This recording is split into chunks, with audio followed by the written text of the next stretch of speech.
Olá pessoal, Matheus aqui e hoje com ótimas notícias para vocês. Vocês não precisam mais se preocupar com os mercados, está tudo certo. A Janet Yellen, secretária do Tesouro dos Estados Unidos, falou: os mercados estão funcionando bem, as condições não estão desordenadas. Então esse problema aí da Inglaterra com os títulos de 30 anos de repente ficando mais voláteis que o Bitcoin, não precisa se preocupar, né? Isso não é nada, tudo ruído, está tudo certo, os mercados estão funcionando muito bem. Que maravilha, não é mesmo? Bom, brincadeiras à parte, pessoal, vamos agora falar sério. Vamos falar em mais detalhes hoje sobre o problema que estourou aí na Inglaterra e por que isto importa para nós, investidores aqui do Brasil. Vamos falar também sobre o que esperar dos mercados na próxima semana, se tem ou não ainda a chance de repique. Em outubro nós teremos os resultados das empresas para sair. A Apple já tomou um tungo aí no mercado porque abaixou sua previsão de vendas do iPhone. Então são muitas surpresas aí no horizonte. E vamos falar também sobre cripto nesse vídeo. O Bitcoin continua flertando com o precipício e a Glassnode soltou um relatório muito interessante que nós vamos comentar também ao final desse vídeo. Começando agora aqui com vocês. Então, pessoal, o primeiro assunto aqui na mesa é justamente a crise da Inglaterra. Já falei um pouco por cima sobre isso na segunda-feira, expliquei que os órgãos do Tesouro e do Banco Central inglês estão agindo em direções opostas e que isso abalou fortemente a confiança do mercado na capacidade do Reino Unido em contornar o problema da inflação e reequilibrar sua economia. Como consequência, a Libra começou a despencar e, mais do que isso, os títulos de 30 anos do governo inglês, eles dispararam para cima como se fossem títulos de um país emergente. Isso é um problema porque esse é um título de 30 anos de um país tido como estável e sólido. Ninguém espera que ele tenha uma volatilidade que nos últimos 5 dias superou a do Bitcoin. Quando se trata de um ativo volátil como o BTC, todo mundo espera um comportamento dessa maneira e é por isso que a alocação costuma ser bem dosada. Nenhum banco vai colocar as reservas dele em Bitcoin, nenhum fundo de pensão vai colocar os recursos em ativos tão voláteis assim. Agora, títulos de um governo como o da Inglaterra ou dos Estados Unidos são utilizados justamente como reservas que precisam se manter estáveis para que o sistema financeiro continue funcionando. Então, ver o título de 30 anos disparando desse jeito abre a possibilidade de uma crise de crédito que pode paralisar a economia. E é por isso que o Credit Default Swap, ou CDS, disparou logo na sequência. Para quem não sabe, o que é um CDS é justamente o título que ficou famoso durante a crise financeira de 2008. Porque ele é a proteção contra a inadimplência do crédito. E nesse gráfico dá para ver o CDS da Inglaterra quase triplicando de valor. Lógico que esse movimento começou aí um pouco antes do problema, né, que surgiu esta semana, mas ele foi sem dúvida nenhuma exacerbado por ele. E como resposta a essa situação, o Banco da Inglaterra veio a público dizer que até o dia 14 de outubro ele faria compras emergenciais dos títulos, abre aspas aqui, a qualquer escala que for necessária, fecha aspas. Ele disse isso justamente para estancar esse movimento antes que saísse do controle, em uma expectativa de que o movimento não voltará quando ele parar de comprar. Interessante que é um movimento oposto ao aumento das taxas de juros para conter a inflação. O banco está então tendo que atuar em duas frentes. De um lado, subir os juros dos papéis mais curtos e ao mesmo tempo conter o avanço dos juros nos papéis mais longos.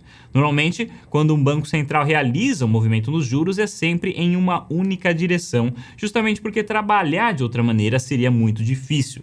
Então, vamos torcer aí para a iniciativa deles dar certo ou então para a política da Liz Truss dar um passo para trás, porque se nenhuma dessas duas coisas acontecer, o resultado pode ser bem prejudicial para a economia da Inglaterra e trazer consequências muito fortes para o resto do mundo também. De acordo com uma entrevista do John Turek da JST Advisors para Bloomberg, ele disse que acredita que nós estamos no estágio onde as coisas começam a quebrar e que normalmente quando o mercado chega neste estágio, o Fed intervém, estimulando a economia para barrar esse movimento. Mas, como nós estamos aí carecas de saber, o Fed não pode fazer isso nesse momento sob pena de destruir sua credibilidade e ter que pagar uma conta muito maior depois. Segundo John Turek, O Fed não pode parar de subir os juros neste momento e não vai poder parar até que a taxa de desemprego suba para 4%. Atualmente nós estamos em 3,7%, é uma diferença importante, tá, pessoal? E semana que vem sairão os novos números do desemprego, mas a expectativa é uma manutenção do patamar atual, porque tudo indica que o mercado de trabalho americano ainda não está desaquecendo. Esses dias eu li também uma matéria sobre a Texas Manufacturing Survey, que é uma pesquisa feita com empresas da região na tentativa de antecipar os movimentos do mercado com relação a desemprego e demanda. E embora ela seja local da região do Texas, os relatos dos entrevistados refletem muito bem o cenário atual nos Estados Unidos. E eu vou ler para vocês alguns trechinhos aqui sobre o que as empresas estão falando. Diz aqui: falta de mão de obra continua, contratar é hoje caro ou impossível.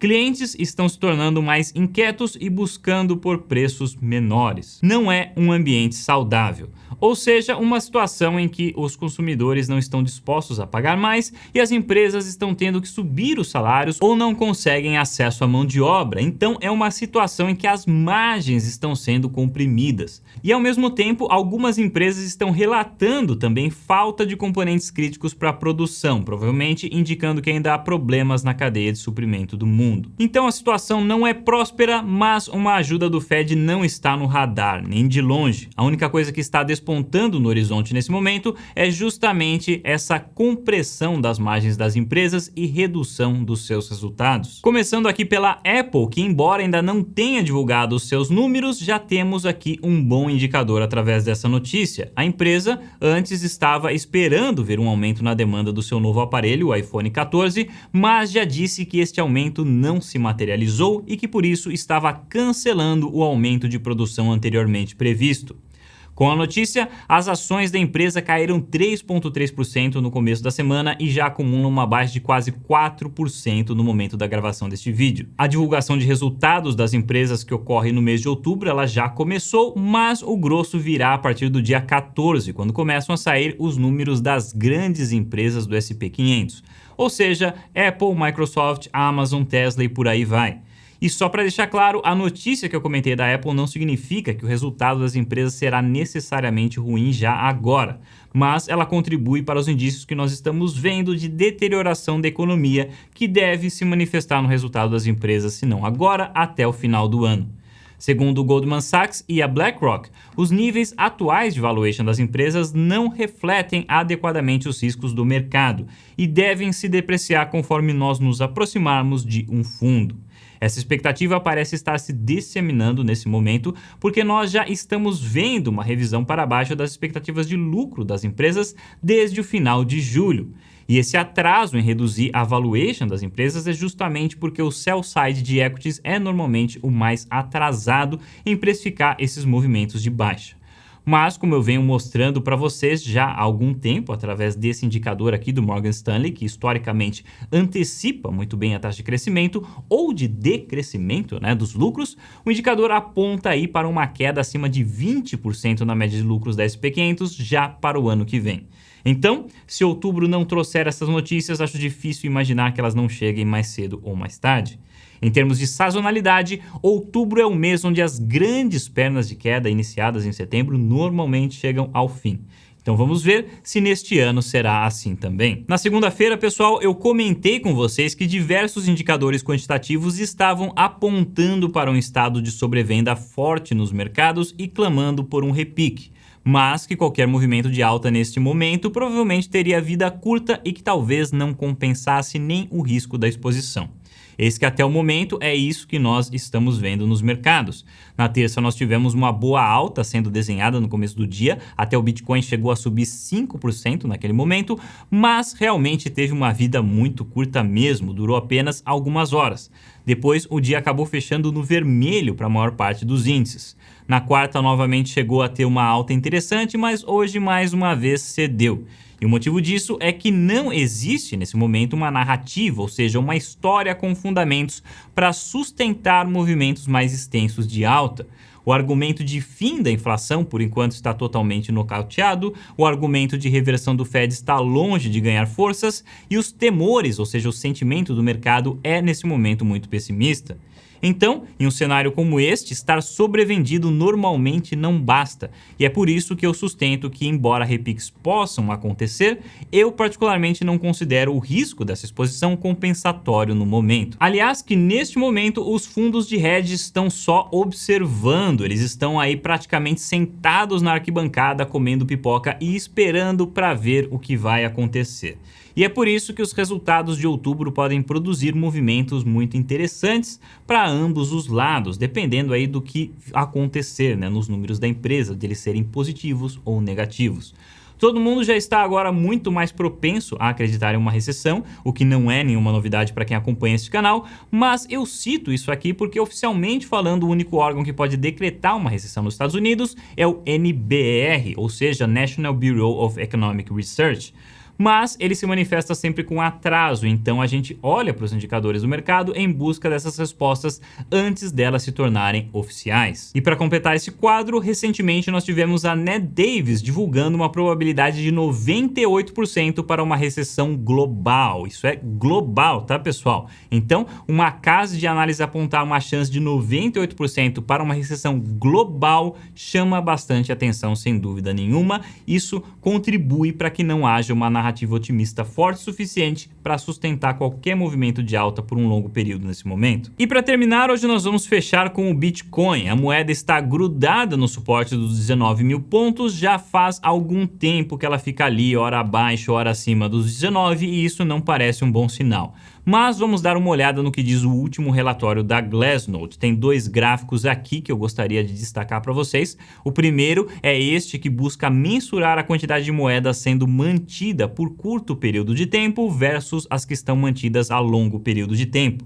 E é isso que ele mostra que este ativo está hoje sendo dominado por holders de longo prazo. Segundo o gráfico, apenas 13,8% das moedas trocaram de mãos recentemente, o que provavelmente explica por que o suporte dos 19 mil tem sido tão resiliente assim.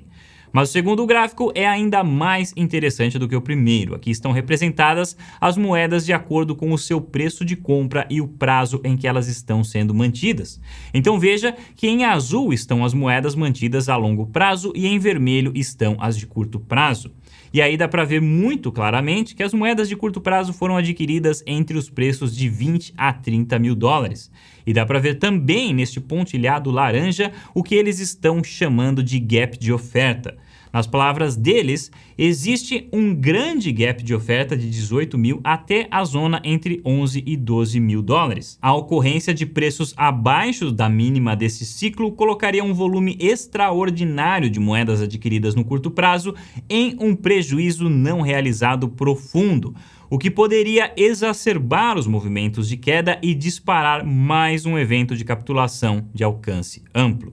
Então, ao mesmo tempo em que nós temos aí holders que aparentemente não estão abalados pela situação atual do mercado, também existe um bom volume de moedas de curto prazo logo acima dos preços atuais. E essas moedas estariam em prejuízo caso os preços recuem ainda mais. E se isso acontecer, há risco do movimento ser exacerbado para baixo com um novo movimento de capitulação amplo do mercado. Então tudo isso para reforçar a tese que nós já estávamos considerando neste canal há algum tempo, que é o nível atual de suporte ser extremamente importante. E se houver violação desse suporte, o próximo estaria aí na casa dos 15 mil. Mas, como a Glassnode destacou, um movimento desse poderia ser exacerbado até para a casa dos 11, 12 mil, o que me leva a pensar que se isso acontecer será um movimento muito rápido e que talvez crie a melhor oportunidade de compra desse ciclo. Pessoal, obrigado por assistirem e a gente se vê no próximo vídeo.